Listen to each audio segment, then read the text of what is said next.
Huh? Huh? Huh?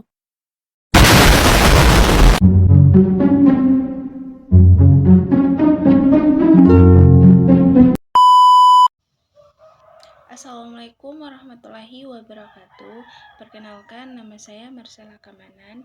Di sini saya akan menjelaskan tentang pasal 23 mengenai bahasa Indonesia yang diatur dalam Peraturan Presiden Republik Indonesia Nomor 63 Tahun 2019 tentang penggunaan bahasa Indonesia. Bahasa Indonesia wajib digunakan sebagai bahasa pengantar dalam pendidikan nasional.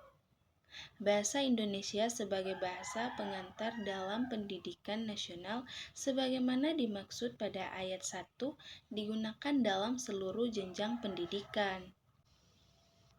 Selain bahasa Indonesia, sebagaimana dimaksud pada ayat 1, bahasa daerah dapat digunakan sebagai bahasa pengantar di sekolah dasar, seperti madrasah ibtidaiyah, atau bentuk lain yang sederajat pada tahun pertama dan tahun kedua untuk mendukung pembelajaran.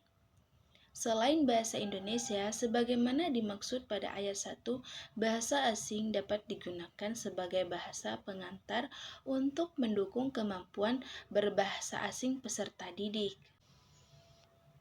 Makanya, pasal ini menetapkan bahwa sebagai bagian dari kebijakan kebahasaan negara, bahasa Indonesia wajib dipakai sebagai bahasa utama pengantar dalam semua jenjang pendidikan di Indonesia.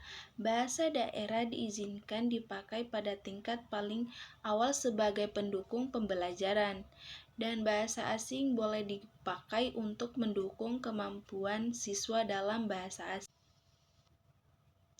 Adapun arti dari pasal 23 tentang bahasa Indonesia.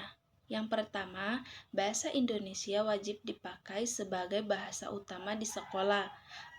Yang kedua, dipakai di semua jenjang sekolah dari SD sampai perguruan tinggi. Yang ketiga, bahasa daerah boleh dipakai di kelas 1 dan 2 SD untuk membantu anak-anak yang baru belajar supaya lebih cepat paham. Yang keempat, bahasa asing boleh digunakan, tapi hanya untuk mendukung pembelajaran bahasa asing itu, bukan mengganti bahasa Indonesia. Dan adapun contoh dalam kehidupan sehari-hari. Yang pertama, di sekolah guru menjelaskan pelajaran matematika menggunakan bahasa Indonesia agar semua murid bisa memahami pelajaran.